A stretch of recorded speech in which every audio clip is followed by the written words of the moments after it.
that starts from beginning. So we need to move to our session here from current slide. Okay, so that was end of session 1, and strategies to help child in silent stage. This is the most interesting part, I think. So it's not that long, but still we need to discuss, and I will be able probably to answer questions after this, because I think we'll have some time. So let's speak about silent stage.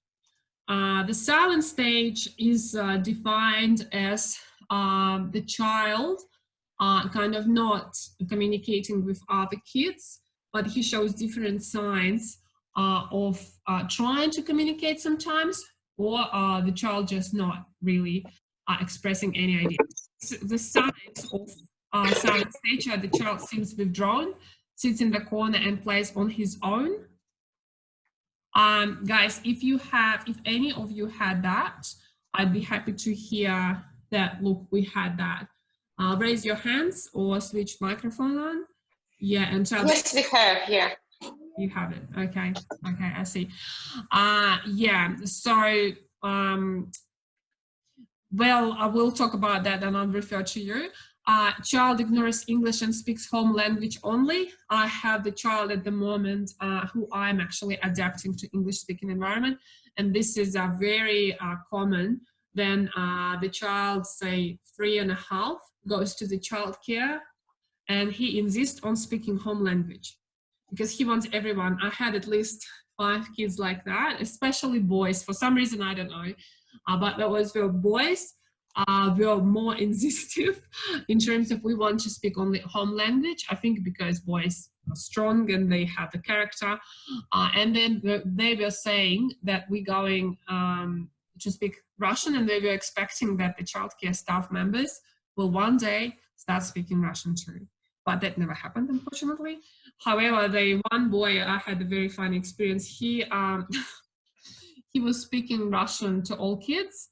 And he used to say in Russian «дай мне», знаете, когда они, я переключусь на русский, when we ask for something, we say дай мне, and he was going around in the childcare, insisting Russian, and he was saying die, and people thought he wants everyone to die. Quite funny. Yeah, and the childcare staff members, they approached me because I was helping the child. I used to work, I didn't mention it, I used to work as bicultural supporter. So I was going around different childcare centers around New South Wales and supporting children who are in the silent stage. So I was speaking Russian and helping them to pick up more English words.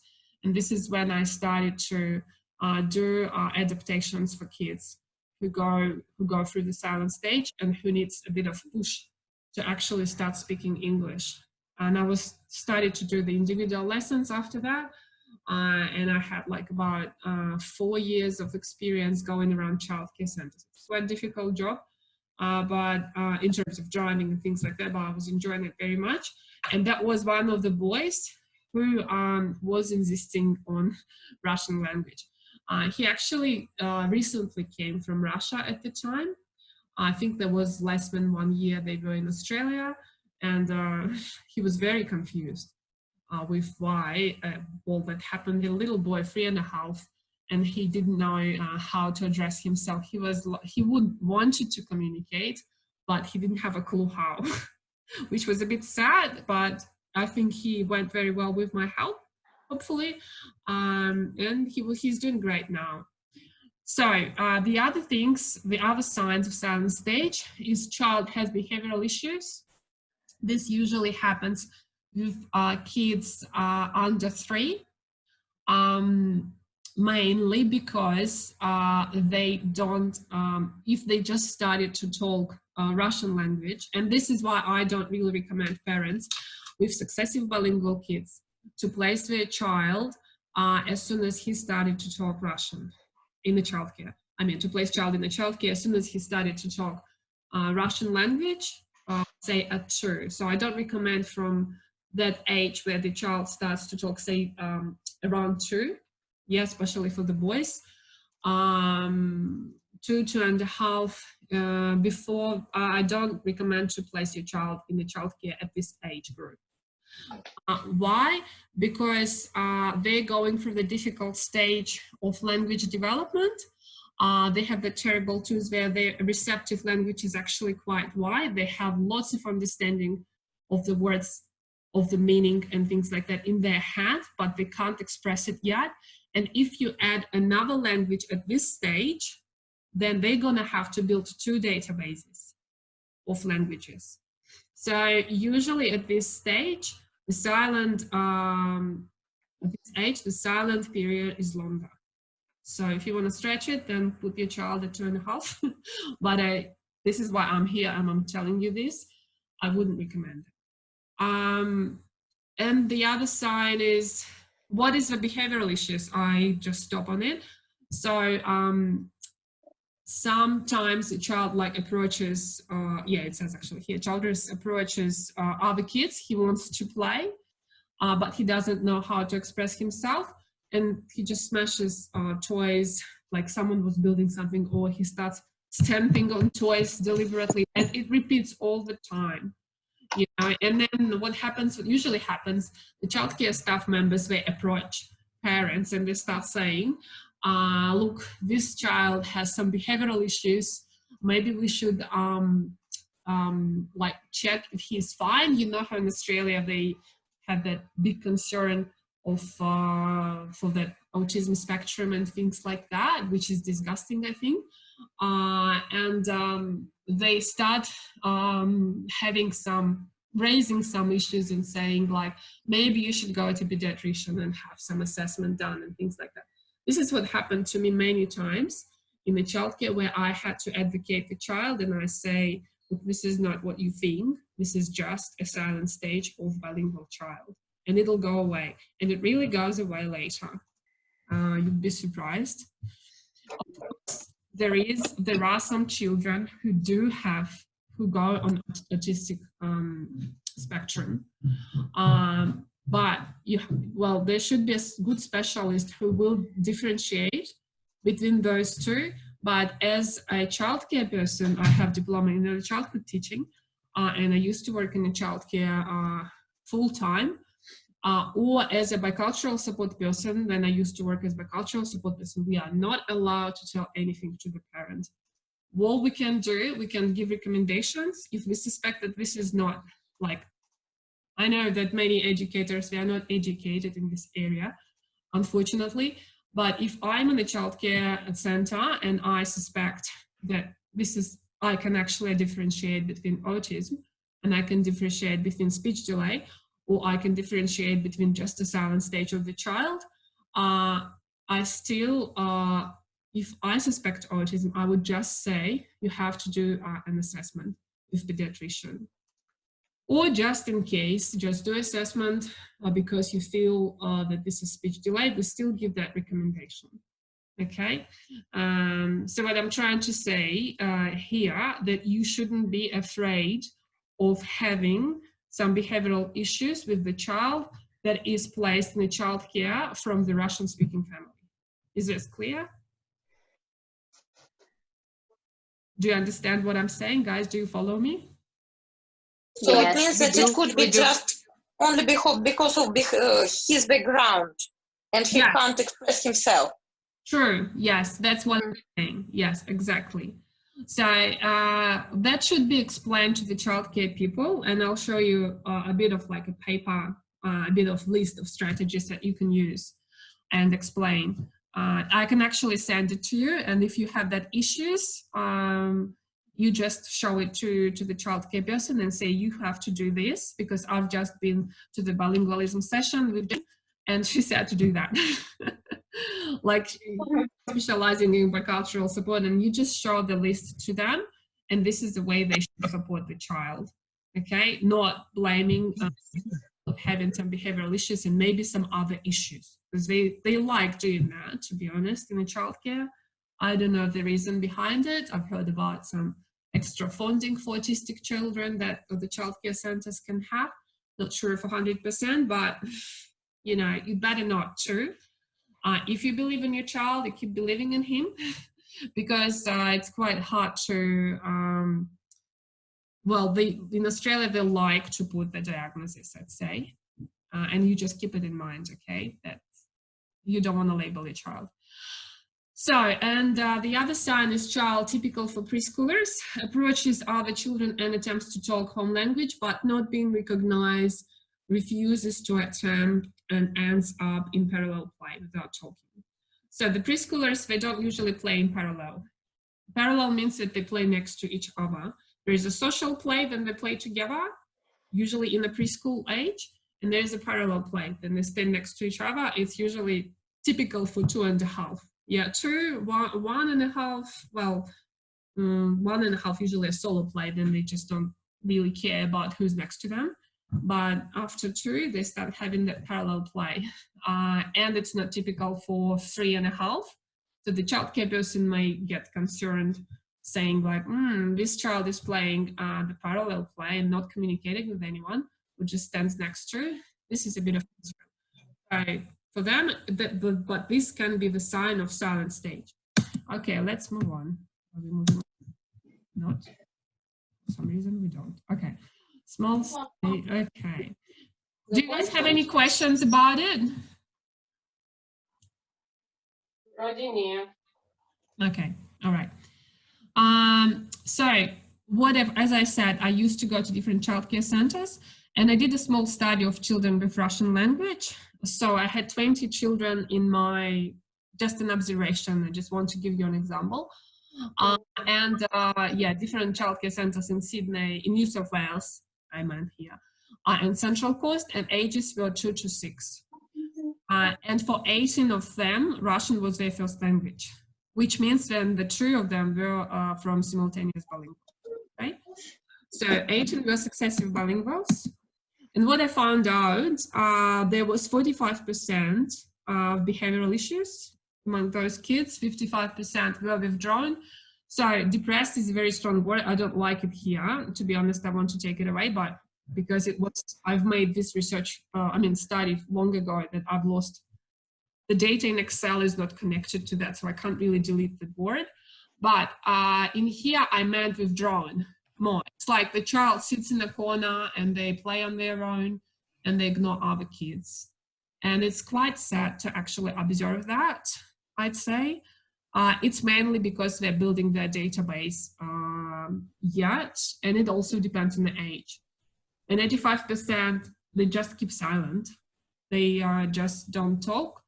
They may sit in a group time, but they don't express any, so that silent stage, very typical way of not being able to talk.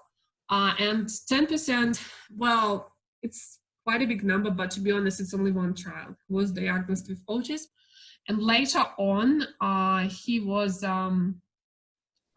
they found out it was not autism, to be honest, because he was very little when they were trying to diagnose him. And later on, it turned out that he was just mute. I hope you understand what word mute means. He couldn't talk. So he couldn't talk until the age of, believe it or not, 8. So then he was 7, 8, he started to talk fluently, and it was a genetic disorder derived from dad. The dad had the same thing. So yeah, it was just one child with that. So shouldn't get scared about that, but it happens, you know.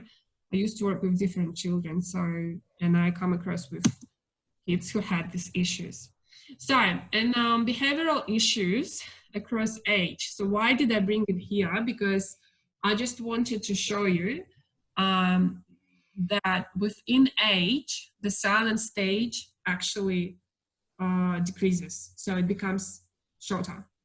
So because of the age of 2, around those kids who are observed, 67% of children at around 2 were showing their behavioral issues because they couldn't express themselves and they have that big receptive language. And moreover, they were having English language being added up to their Russian language. And that's why their behavioral issues were a bit more significant, you know, than of the other age groups. because at the age of 3, as I mentioned, for preschoolers, it actually decreases. The silent stage decreases. It's only 22% of those children who I observed, they had it. So the mostly they were out of that silent stage after around, really the shortest one was actually 1 week that I've seen. And she started, it was a girl, and she started to talk, not fluently, but bringing one word sentences, 2-word sentences straight away. And for the boys, it was a bit longer, about 3 months for the preschool age. They were, I had a boy who was just the same. He was insisting on Russian actually initially, but then he switched into English within 3 months. Yeah, and this was the short, like that was the maximum length for this age group. And at 4, was only 11% of those children, and 0 here stands for those after 5. So they didn't really have behavioral issues. Okay, so their silent stage was almost nothing. Okay, so here we go. Do you guys have any questions regarding what I'm just saying? Maybe you want to ask anything about, or maybe share if your child has any behavioral issues or any of the signs of silent stage that you come across and you don't know what to do. So I just wonder, it's Tanya speaking. Mm-hmm. So if my kid is speaking only English instead of Russian, do we consider this silent stage? So she goes to daycare and she speaks English only, like to us. Because you're simultaneous. You actually switched to English. You mentioned that you're Russian family. Yeah, we are both Russians, but she like learned language. Yeah, this is a bit different. We are talking about successive bilinguals who always go through silent stage. I mean, mostly go through silent stage. Usually simultaneous bilinguals, they don't do that. He is very comfortable. He won't. The silent stage is only an issue when the child doesn't feel comfortable without parents, you know? Yeah. Environment or in the okay, it's the opposite, so it's different. So she just refuses to speak Russian, but it's not the silent stage. Yeah, in your situation, I think it's what happened. Because the child was exposed to English-speaking environment that took over the environment in Russian. Yeah. So, like you say, only weekends. You had 2 days a week. I don't know how many days a week, but I assume you both working parents. And for 2 days a week, you kind of had Russian language. Actually, it's funny. It's the opposite. I'm staying home at the moment. So I spend 24/7 with her, and she speaks English to me. Okay, really interesting. I'm not really worried, but just it's funny at the moment for me. Okay, but my question is, do you guys want to bring that language back? I mean, Russian. Oh yeah, sure. So the thing is, she started daycare before she actually started speaking at all. Yeah, that's the reason why. Yeah, because she accepted, she accepted her first language as English. Yeah. Because most of the days she was there, as I mentioned before, for simultaneous bilinguals, if the child actually started to be a simultaneous bilingual despite your Russian family, so. Yeah. It's a bit atypical for my description, but it's I had that before with the other Russian family. The boy was already 6 years old. In Central Coast, I had the childcare center, and at 6, he was still in childcare, but the parents wanted to bring his Russian back, and I couldn't do that. Even came to individual lessons to my home, like I used to do at home. All we could, mom wanted him to speak Russian, and the child was so clever. He wanted to support mom. He said, I really want to speak Russian. I really want, but I just don't know how. So he ended up with understanding Russian language, but I'm back in English. So this is what we had, this reduction situation that I've explained before. And what can happen, I mean, what can help you? I don't know whether you already use any Russian school. You can go to Russian school and try to bring her language up. Do you guys use Russian? Yeah, she's a bit young, I think. I mean, yeah, when she gets a bit old, she's 19 months. 19 months. Yes. Okay. So yeah, we will see how it goes. Yeah, and we're definitely gonna join some Russian. So when did she start having a childcare? From what age? 18 months. So it's just... No, actually, no, she was younger, 16 or 15 months. Okay, 15 months. And now she's 19 months. Yeah. Okay, so only 4 months and she's speaking English. Very interesting. Yeah. Yeah, I was also curious because like I've never expected that. Well, in that case, because I thought your child was started at 20 months and now she's about 5 and she doesn't. No. Yeah, now I understand. Look, there is no worries at all. You just keep speaking Russian. Don't talk in English. Okay? Yeah, we do that, just Russian. Yeah, if you keep speaking English, then she will lose it forever. At this age, before 5, they can actually pick up Russian, switch to Russian. Okay? Yep. Okay. Did I answer your question? Yeah, thank you. Okay, excellent. Anyone else? Yes, can I add some comments? It's Valentina, do you know, in my childcare, we have Russian staff, and I mean, because of that, I chose it. And I think this is better because, you know, they asked him and they can come to him when he has a something like stressful situation and so on. He can explain himself and talk to them what happened. And they told me that do you know that he told them that he thinks that educators just ignore him. And so because of that, he doesn't want to speak to them anymore because he thinks that they ignore him. Because, you know, when he applies, they can't understand him and they don't know what he wants. And so he thinks that they just ignore him. So, I mean, because of that, maybe he has his silent stage now and maybe it's like longer.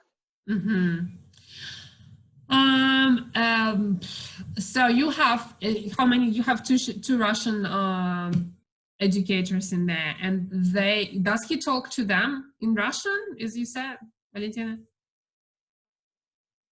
Yes, I mean, he talks Russian to those educators, but when he wants to talk English, I mean, he addresses himself in English, in Russian to the other childcare members, they don't reply, they ignore him. Is it what you said? Yeah, now he stops doing it. I mean, before that he applies in Russian to everybody, and he applies in Russian to educators and Russian. Because they are not his usual educators, they are from other groups. Yes, and they invite them just to understand him. Yeah, that's a good idea, to invite Russian girls to actually speak English. I mean, to explain what he says, because this was my job. I used to go with the child and explaining to English speaking member stuff about what the child is actually saying. The thing is, you can just talk to your child and explain that they're not trying to ignore you, they just don't understand, just tell what it is. But you can actually, when we go up to the strategies, there are some of them that we're going to look at, but you can just print it out. I'm gonna, guys, send you in the messenger about the strategies that we will look at in a childcare. This is for the childcare people. Just print it out and bring it to them, and maybe it'll be helpful for them too, to be able to communicate with the child. It tells a lot about like mimics and things like that, but we'll look at it. And if you do, maybe it'll help, because they may be ignorant as well, because if they don't understand, they just walk away from child, and I've seen that with childcare staff members doing that. They won't tell you about what they're doing, that they're doing the wrong thing, but that could happen and you won't be able to prove it or anything. However, if you bring that and you firstly show to your childcare staff that you actually care of what's going on with your child, and that you explain about the silent stage and say, this is what I want you to do, please do that. You actually pay money in your childcare, so you have the right to tell them what to do.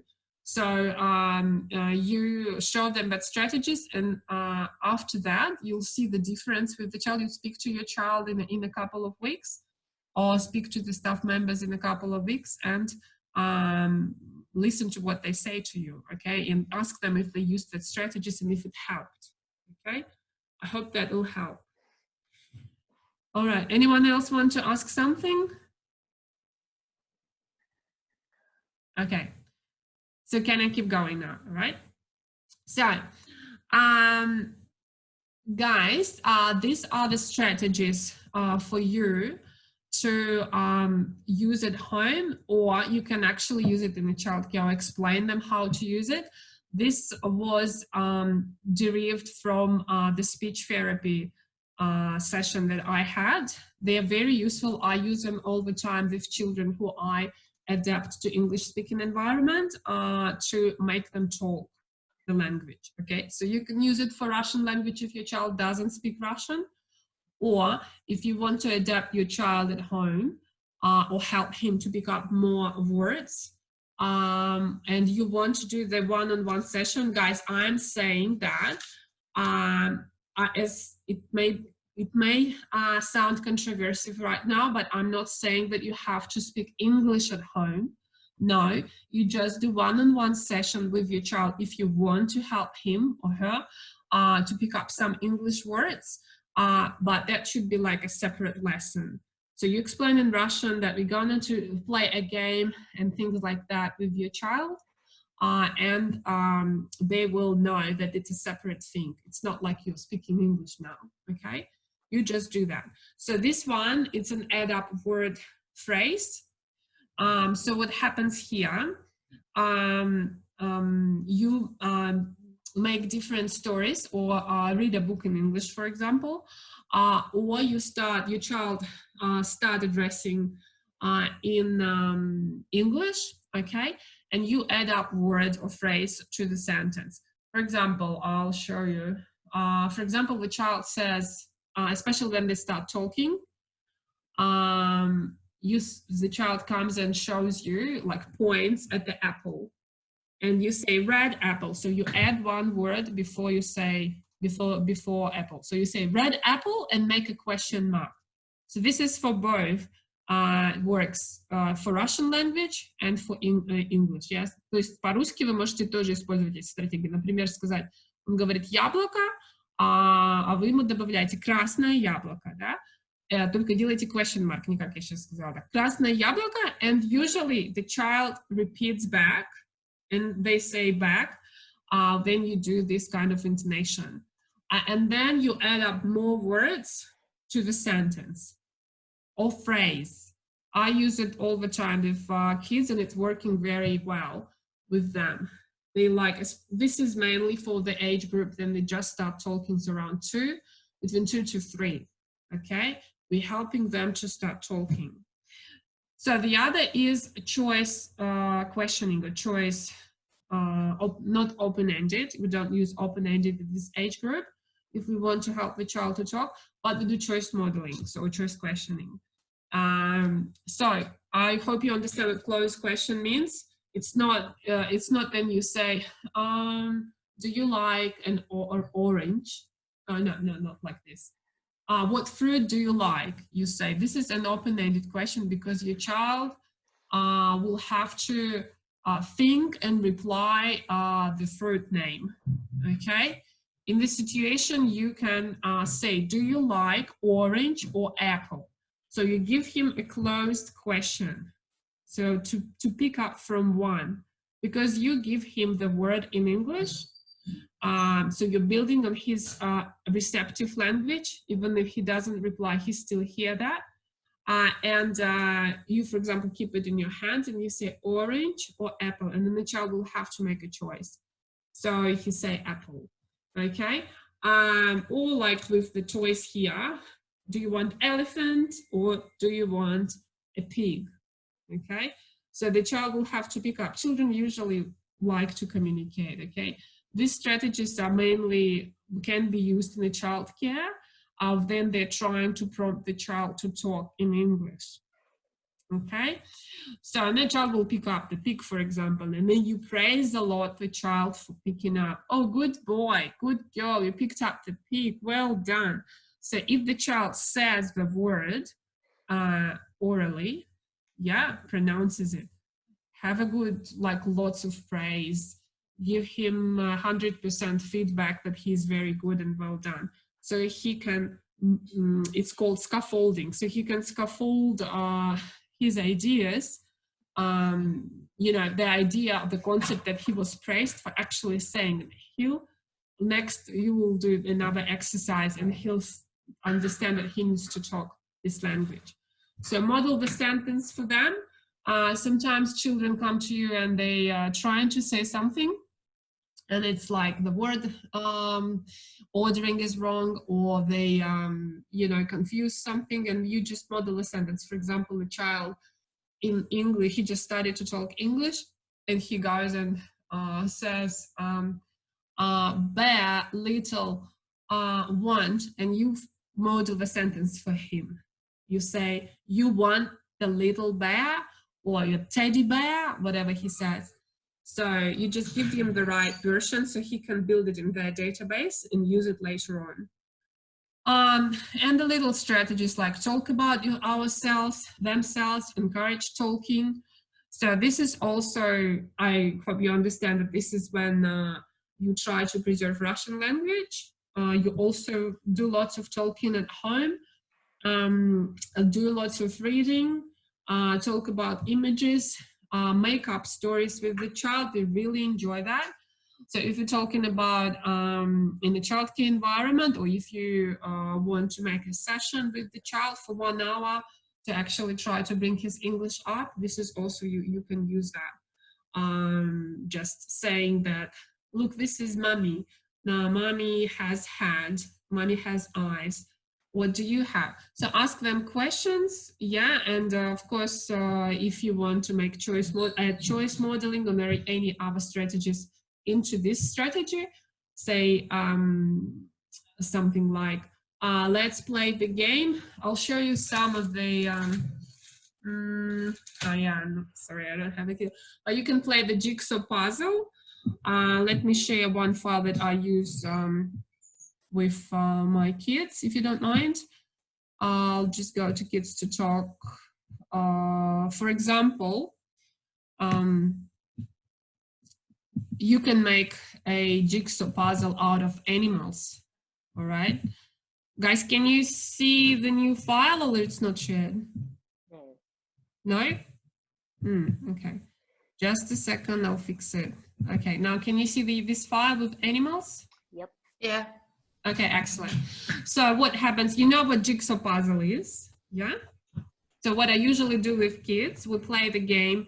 I have 2 copies of this. I cut them out. Of course, that's too many animals. You just can't, if it's a 2-year-old or 3-year-old, you just take the first row, cut it out, make it into pieces. And then just you say the word when you turn the animal. So you put them all face down, and then you turn one animal and say snail. And then you find another one and you say turtle. Uh-oh, wrong animal. It didn't match. You put it down. Now it's your turn. You say to your child, it's your turn. The child turns the other animal. And before that, you actually kind of say these animals in English. You try make him to pronounce each animal. They usually have very good memory at this age. And if he turns and he doesn't know the animal, you just say it for him. For example, he turns and said zebra. You say zebra for him if he didn't. And then he goes and he finds zebra and you say, oh, zebra, that's a good match. We did it, so we matched. Yeah, kids like to play games. So that usually helps with my kids to actually pick up more nouns, because this will be animals. In general, we will learn about more animals, you learn about animals with the child. Okay, so I'll come back to my session. Okay, where did I stop? Here you go. Yeah. And keep it simple is the other thing. Don't try to make huge sentences for a child, because at this age, they don't need it. I mean, you know, when you do the session one-on-one, yes, we try to keep it simple. The other thing is when you go outside and you want to speak Russian, that's fine. You just go and describe about trees and things like that and say, oh, this is beautiful flowers, look at the trees, look at the sky, that's fine.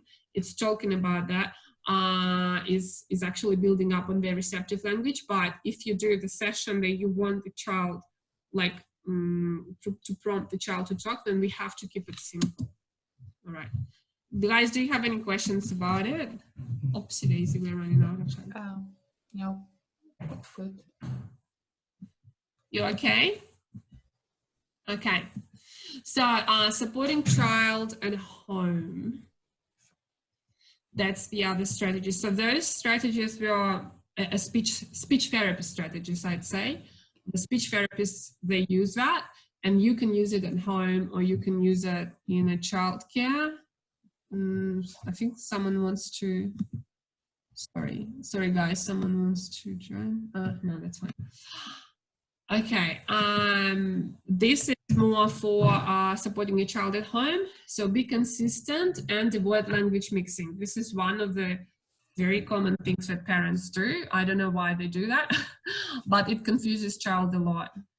Usually it happens when the child comes from the childcare and he just going out of the silent stage and he starts speaking 2 languages. They usually have a mixture of the languages in their head, and they say part of the sentence in say Russian and part of the sentence in English. Did anyone have that experience? Yeah. Do you have any examples to share, or you can think about it if you don't remember and give it a bit later? Okay. For example, my 2-year-old says we're going through the colors at the moment in Russian, apparently. Well, I'm trying to work on them in Russian with him, and he goes like, "Ka, sini." So that's a blue car. Yeah, and it's like a lot of things like that. Or for example, we have a whale toy that we take bath with, and because the Russian word kit is very like short, so it was probably easy for him to pick up that. And he says, "Oh, mommy kit and baby kit," because we have 2. So all the time. That's exactly what happens when they thanks, Aigul. Yeah, that's exactly what happens at this age group.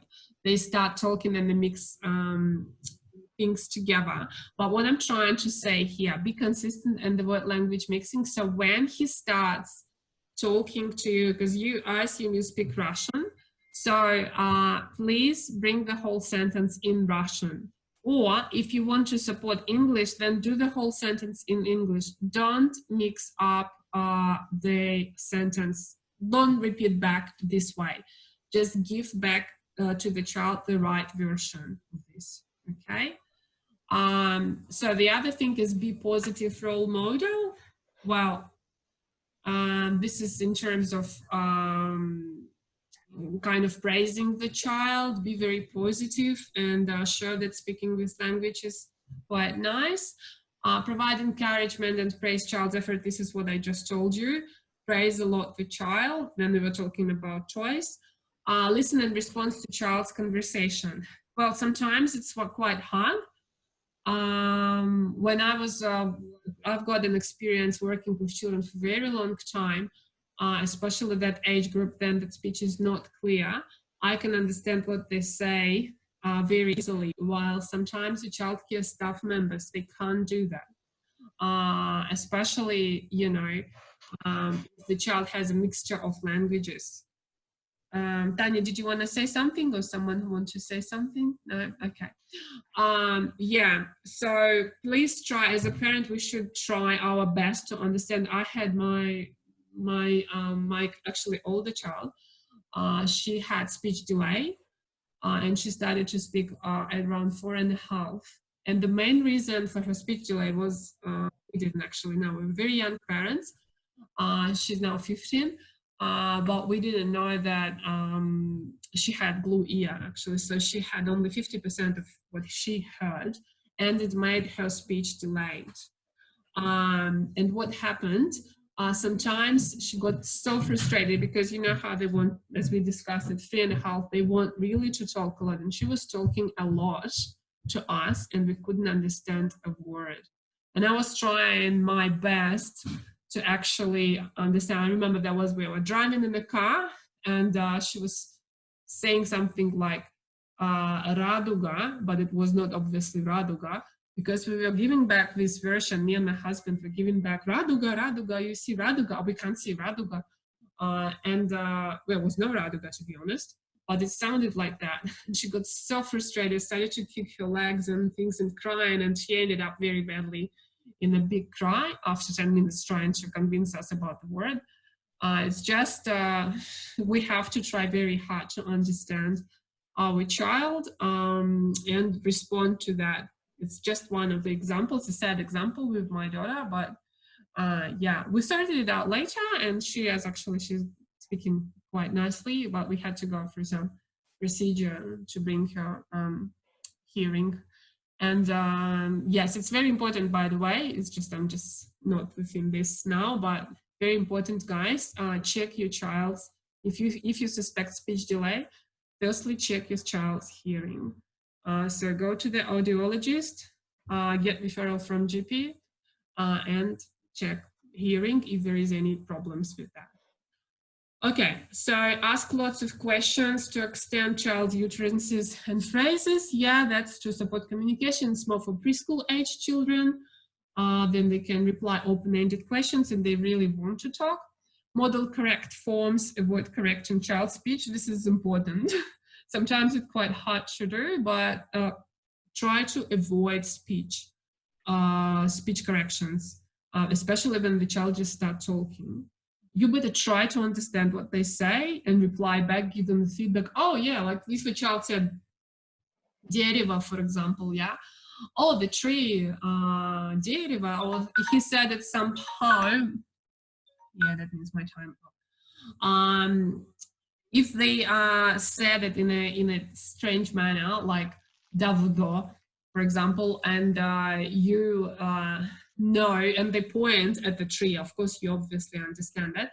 So try not to correct, if it's 3-year-old, try not to correct the speech and say it in a negative manner, what is meant by, oh, no, that's not Davudo, that's not how you say it.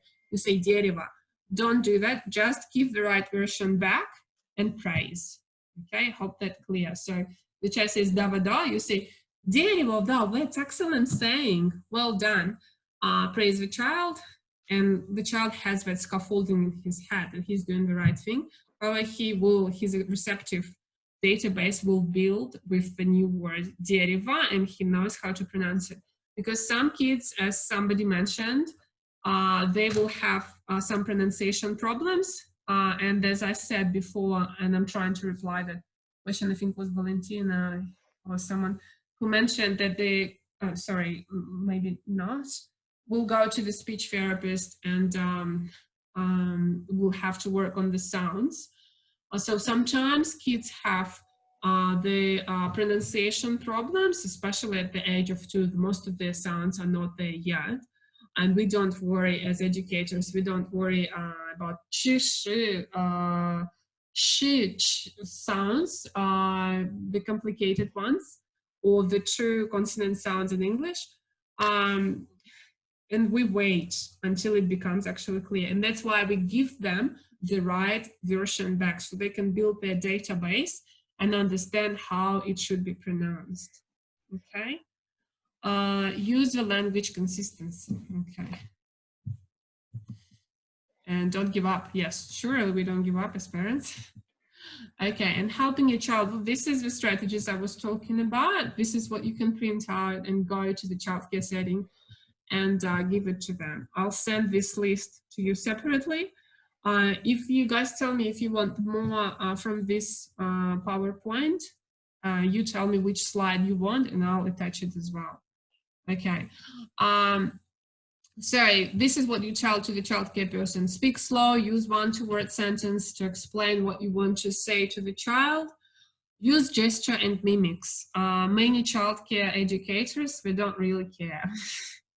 I've seen a lot that, you know, in the group of 25 children, they don't really want to go and pay attention to someone who's playing in solo play or parallel play. They don't really want to bother about helping the child who's not talking. If he sits there doing his stuff, they're fine.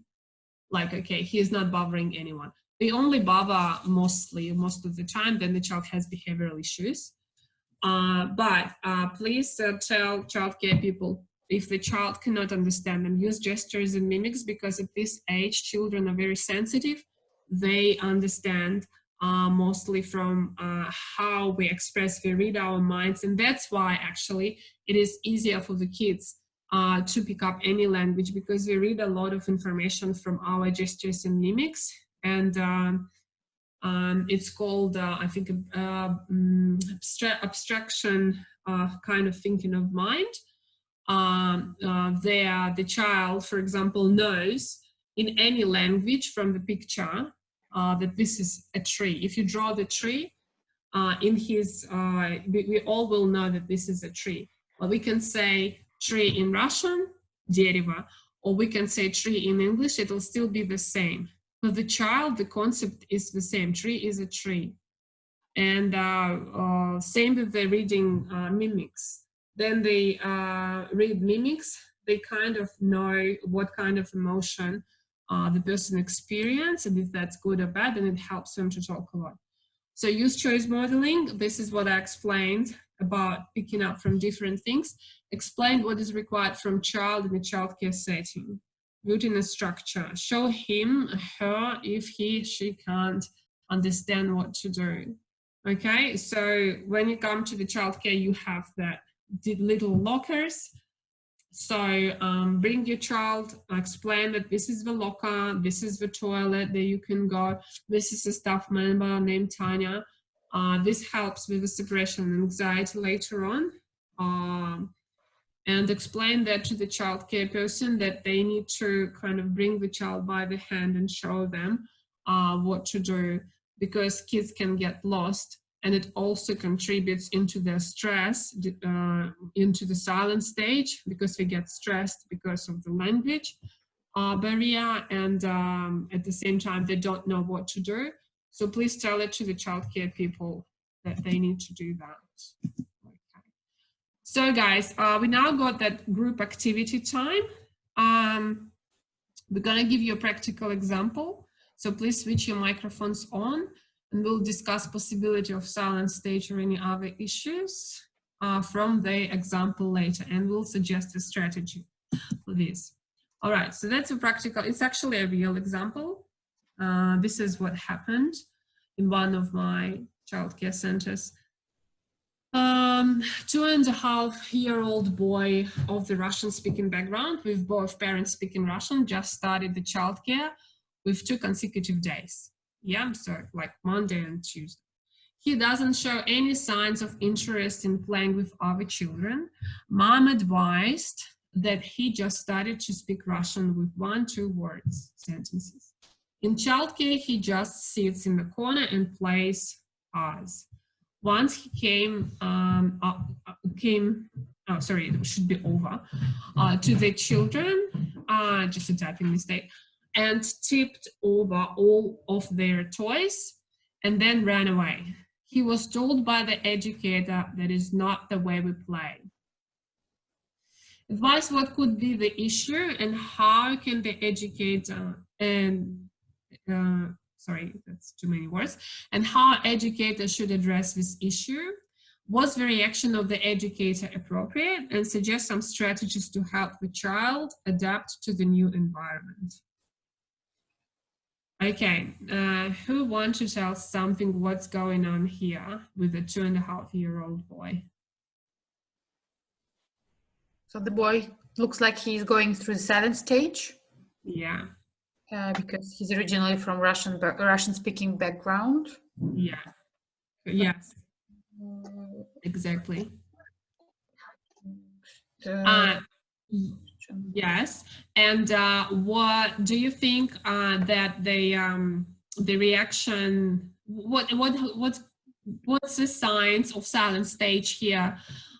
Can actually tell you that he's going through silent stage.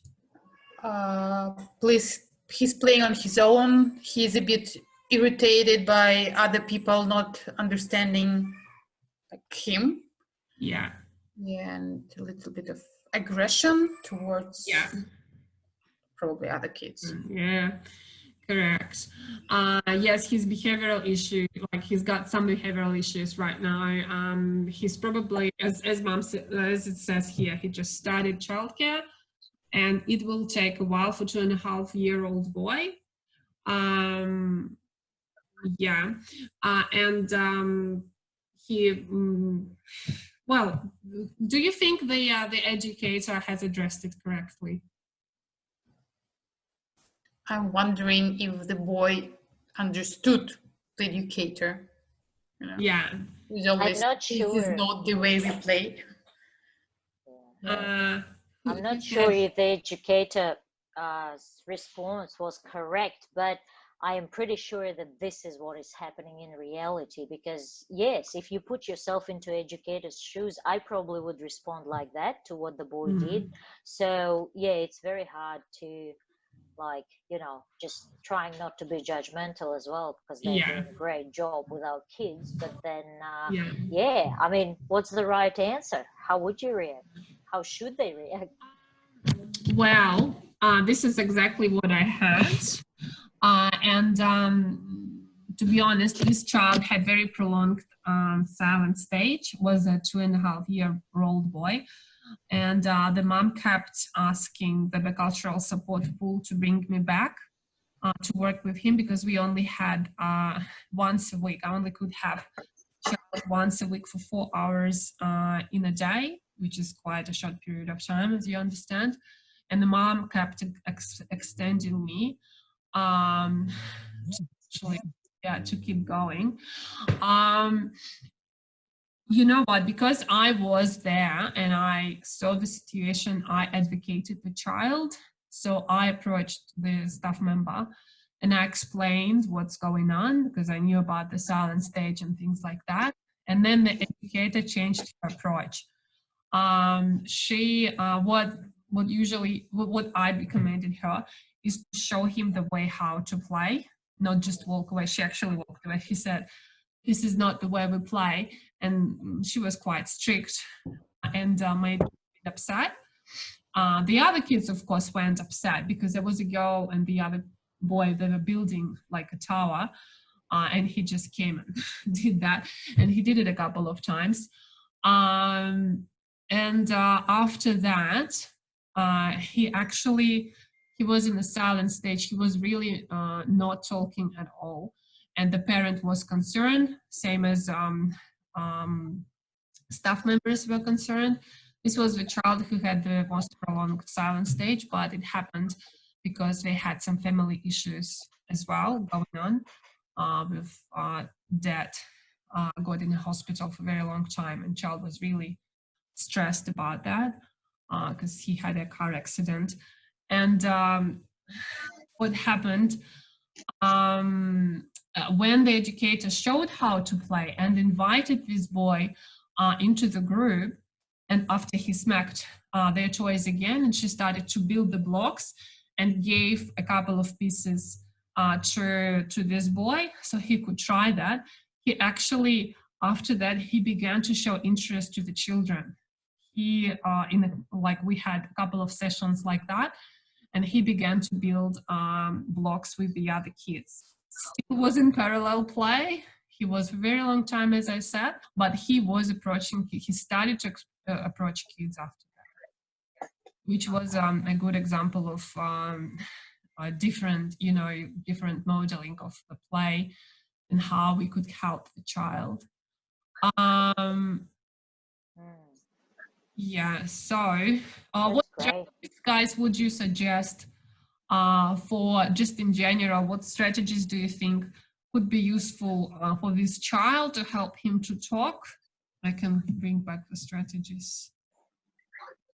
Maybe from this Well, one. based on what you just said, I believe the main thing is just to try and keep him involved rather than turn your back to him and Yeah. walk away, and Yeah. try to get him involved, and that's how he will start communicating with other kids through the play where he participates as well. Yeah, correct. Yeah, I think it's a good idea.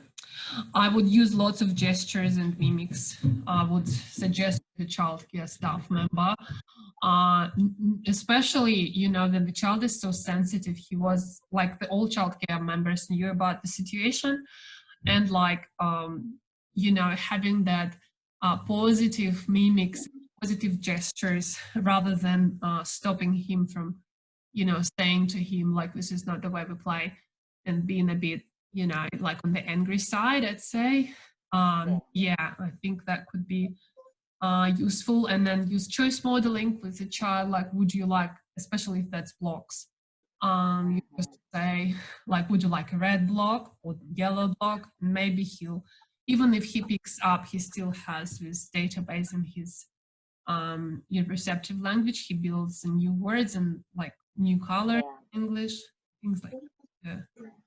And also using this 1-2 word sentence, as in keeping it simple for someone who just Yeah. started learning another language, I believe would be really, really helpful. Because like, if you're not trying to tell him, oh, this is not how we play, but maybe you want to do this and that, instead you can use the actual words, as in take this one, put Yeah. that on top of that one, or like keeping it really simple.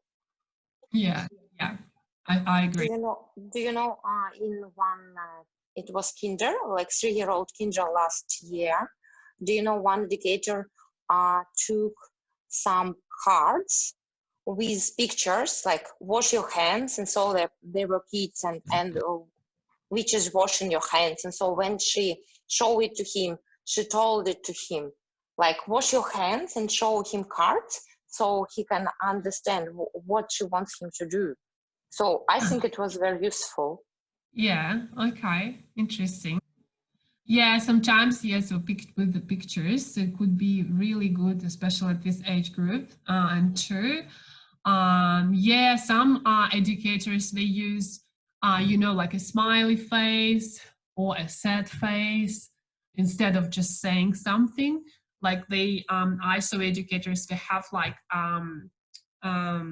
don't know how to say it, like a pack of different faces that they show to kids, if they are happy or not happy about what they're doing. And it eases the stress to the child because they don't hear that language, they don't hear the intonation, and it helps a lot. Yes, thanks, Valentina, for bringing that in. Okay. Okay, guys, I think we are pretty much fine. Do you, I need to ask you if you have any questions. If you would like to, I will be able to answer 2 questions maybe. Yeah, and we will have to go there. Would you like to ask anything right now, or would you like to put it in a chat later? Later, probably. Okay. Anyone else? Is this everything is clear, guys? Jenny, can I ask one question as long as no one else have any? Yeah. We've been pretty much talking, most of this conversation was about kids who come from the like pure Russian family, as in both parents are Russians. So my situation is a bit different because our father is Australian. So I'm apparently trying to save our Russian as much as I can. And I'm like, I mean, all of these things you were talking about, do they, I mean, in your opinion, do they actually work in parallel, let's say, for the other kids? Like we can somehow use it, well, you know, the reverse version of it, but towards Russian, towards like preserving Russian language. What would be your tips, or like, I mean, we do, for example, in our kindy, we do have one Russian speaking educator who is, she's not the main educator, so she's the person who like rotates in between the groups. So like, how can we, for example, use that fact that we're so lucky to have her there, as in like, I mean, what can I ask her to do for us, particularly for my child? Look, it's a very good question. Thanks for bringing it up. You're actually very lucky that you've got Russian educated. That's true. Yeah. The thing is, just before I'll explain what she should do in a childcare, the things that the strategies that I actually was discussing, like add-up strategy or choice modeling or sentence modeling, this can be used because you can speak Russian, can you? Yeah, sure. Your English is very good, so I couldn't hear. But yes, when you speak Russian at home, please use those strategies. And I'd recommend to do some speech therapy if you can with a speech therapist, a Russian speech therapist, or just find lots of different materials online, like the one that I showed you with the animals. Play jigsaw puzzles. There are lots of games, but try to bring. Aigu, how old is your child? Sorry, he's 2. He's 2. Okay. Yeah, so you still have a chance to actually save Russian language, but you have to be very persistent. You have to, I know. It's like you he have to says, speak Russian. And don't say hide with your husband when you speak English or whisper in it. Oh, no. It'll be very funny to recommend it. I don't really recommend it. But have one-on-one time with your child, reading lots of books, singing songs, playing the puzzle games and things like that. I know it's a hard job. I know. Give up at some point, but it's a lot of effort for your particular family because you're simultaneous bilingual. The other thing, I know the family who was able to preserve Russian language. She's Russian and he's Australian. When he started to switch English, she was very strict and insistive.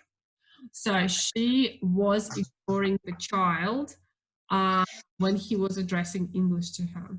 So she pretended she doesn't understand. I mean, this is quite, you are the mother and you feel your child better. If you, some kids are sensitive, they won't be able to cope with it. And I don't really recommend doing that, especially at 2, and their language is just coming up and they have the terrible truths. I don't know that. But if you feel that your child is confident enough and you as a mom know that your child's reaction won't be that bad, you may try to use that strategy. But I'd say later. I'd say we discussed it in the chat. Actually, you will read it through, and I don't think that's a good thing to do. But I'd rather say read a lot of books, try to play the puzzle games or jigsaw puzzle games, or there are a number of different games in Russian that could be appealing to a 2-year-old, because those games that I showed you is appealing for 2-year-olds rather than the older age group. Or just show pictures and point at the pictures, or wherever you go, just point and say lots of Russian words. Zhenya, and when we say not mixing the languages, if he says an apple, so I go like, да, это яблоко, ты молодец. Yes, exactly. Exactly. You insist on Russian language, okay? And if they say something in English to you, you bring back in Russian. Okay? And don't mix up. And he will sort out that mom can speak Russian only, and I should address it. he knows. He knows mom can speak Yeah. English because mom speaks to dad all the Well, time. So. but you know, as long as you insist on it, I know it's quite hard. You may end up with him understanding Russian but not being able to express it. Later on, when he goes to school, you may add Russian school, and they usually, because they see that environment of children who speak Russian as well, they usually switch into Russian, okay? And that helps a lot. Or find a Russian childcare near you that can actually bring his Russian language, because kids, they learn from the environment a lot, at this age group especially. So if they see other children talking Russian, they start doing that. I exactly have the same situation right now with the older girl speaking good Russian, and the other two kids, they come from simultaneous bilingual families. And the kids were not speaking English, they were speaking English before she came. Now when she's insisting, she's an older child, she's insisting on Russian. She's 5-year-old and those 3 years old. And she made them speak Russian. They switched. That's great. I was lucky that she came to my childcare. And she's now, she's now speaking Russian with them. And then they start speaking English. She's very brave. She says, stop speaking English. I want to hear Russian.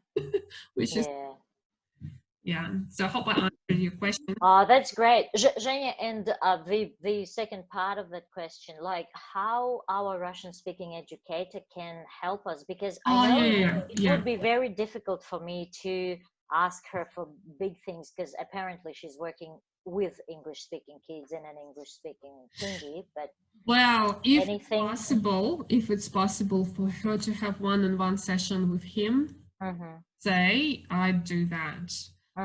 It's what I used to do when I was working, when I adapting children to English-speaking environment. That's what I was doing. About 3 hours, I was like, for 1 hour, I had a session. It helped children a lot to bring up their language.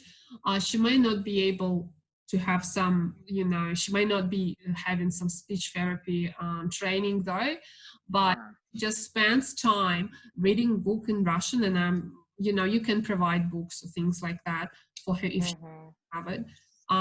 Just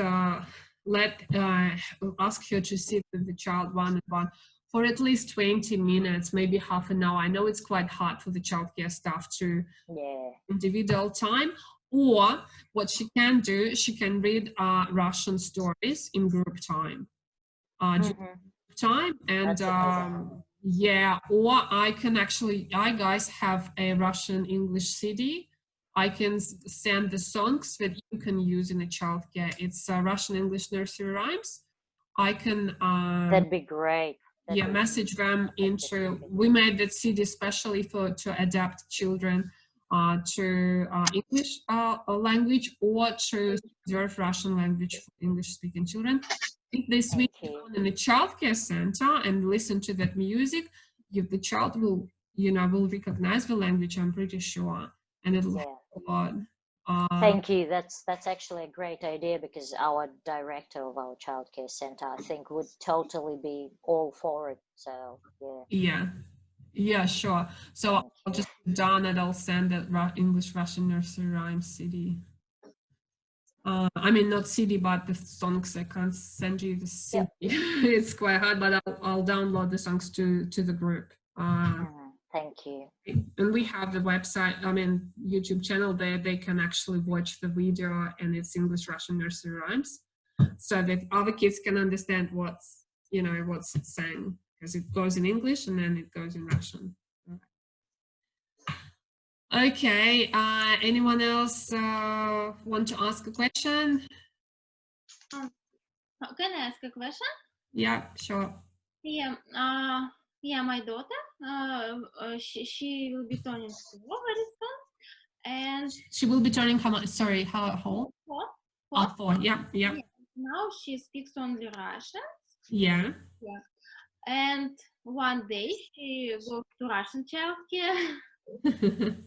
And I want to prepare her for school, so that she understands English, and we'll put her in childcare, in English childcare.